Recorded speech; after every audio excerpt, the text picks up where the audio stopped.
Yeah, my name is Dr. Peter Mbaye. I'm MCA Kabazi Ward in Kuru County, and I talk mostly issues on peace, prevention of conflict, leadership and governance. Now, we have been, especially this month, talking about the general elections coming up in August.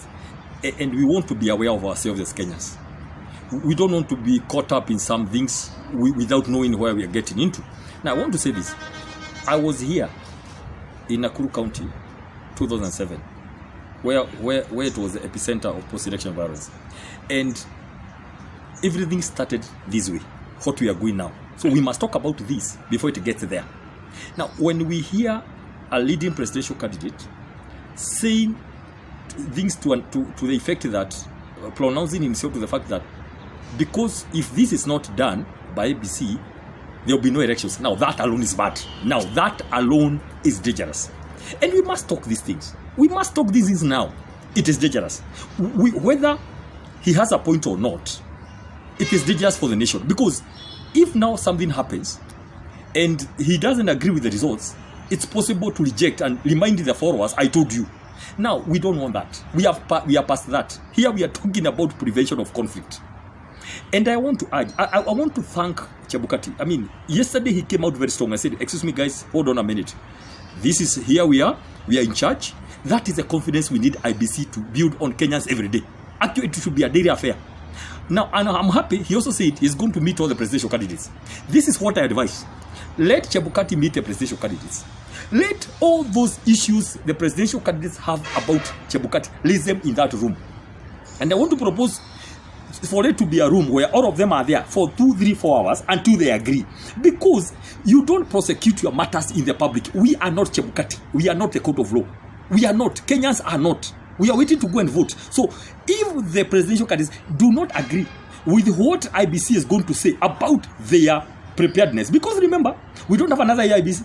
We don't have another, right now we cannot crash this one and build another one within 20 days. So we have to build confidence with what we have as at now. That is it. Right now we are talking about 9th of August.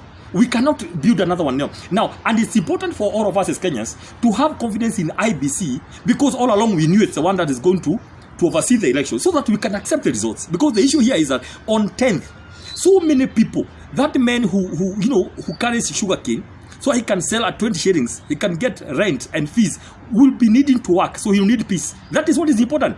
The issue here is that many people will need to move on with their lives. Now, if the presidential candidates will not agree with what Chebukati will tell them in that room, let them go to the High Court. Because here, the only thing that can save us or can give directions about the general elections is to IEBC or the High Court or the Supreme Court. And I'm happy the judges understand, if you go seeking something which is urgent, they are going to pronounce themselves. For example, there are those candidates who are saying they were locked out. Justice Murima never said they be included. But if they feel they need to be included, let them go back to the court and ask Justice Murima, what did you mean we need to be included? I'm happy, or rather, the Chebukati will hit the court order. And he'll ask the people who are printing it to put, what's the big issue about them? Let them, are they 20? Let them, all of them, be included in the ballot paper for presidency. If that will come, the situation, if that will make them accept the results. In our analysis of the political happenings in Kenya right now, we are thinking, what would lead the presidential candidate to Azimio akasema barua zake hazijibiwi, ameandika 10, akasema ana demand manyu, na akasema kama haitakuwa manyu hakutakuwa na uchaguzi.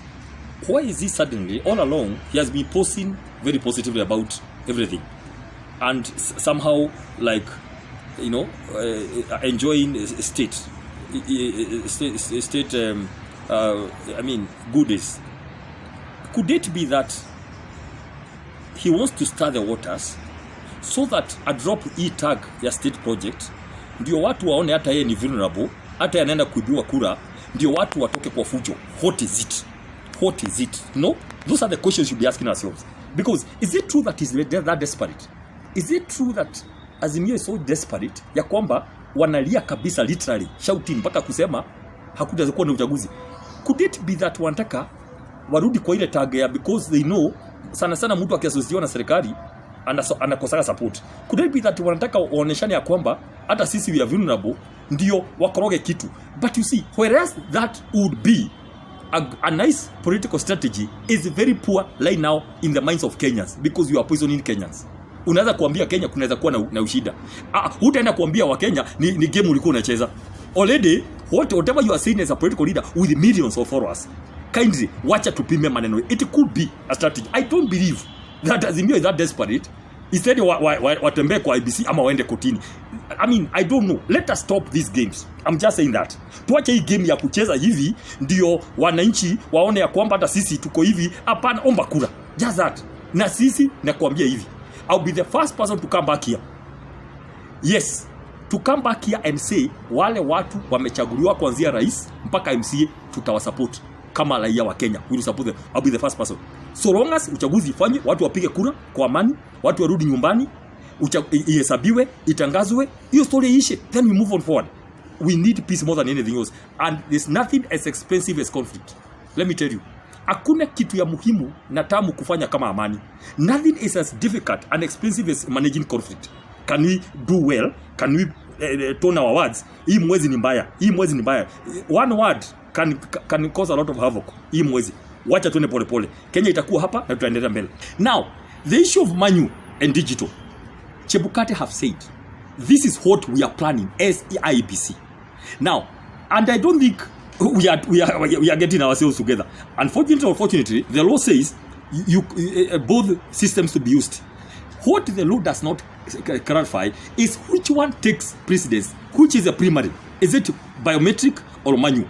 Which is going to be ahead so that if you fail, we go for the other.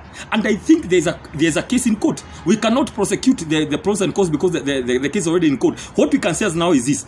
We are urging the court to rule which is first, because IEBC is saying, yes, we are going to use both, but biometric is going to be the primary one. So that if it fails completely, is when we are going to revert to manual. I don't understand where the confusion or misunderstanding is coming from. But the court, whatever the court will rule, it will be unfortunate, because I mean we are all moving from analog to digital. But if some people feel and the court rule, because here the court is the final. If the court rules we go manual completely, it's okay. We just kill the billions of money we have spent procuring biometric. We just keep them and go manual. Or what we are saying, can everybody talk now? Can all the presidential candidates stop talking in rallies and barriers and then through the media? Can they deal with the correct person who can address their issues? That is IEBC or the High Court. They must all sign that, yes, we have listened to you, we have done all what you wanted. Can you now sign here that you are going to accept the results? We need that as Kenyans. We need all the presidential candidates to sign below the dotted line that they are going to accept the results of the general election. We don't want trouble. We don't want chaos. I mean, it's not easy. We were here. That's how the talk started. We almost lost a country. This country right now, we all know, we cannot handle a post-election crisis. Post-election violence, we cannot handle. Because we tried once, it was disastrous. Mimi ninaomba amani. Na nataka viongozi wetu wajue ya kwamba viongozi wale watachaguliwa ni kama 2,500 peke yake. Wakenya ni milioni 50. Na wale watachaguliwa watakuwa naenda ofisi za serikali ndio waweze kutumia taxes ambazo yule muuzaji wa miwa atakuwa amekatwa. So kindly, let's have respect for each other. I don't think it's very nice, very professional and very nice for leaders wenye ni viongozi wetu waanze kufanya ni kama wanaweka viongozi wananchi wa kawaida wakuwe na uoga. Let us have faith in IEBC.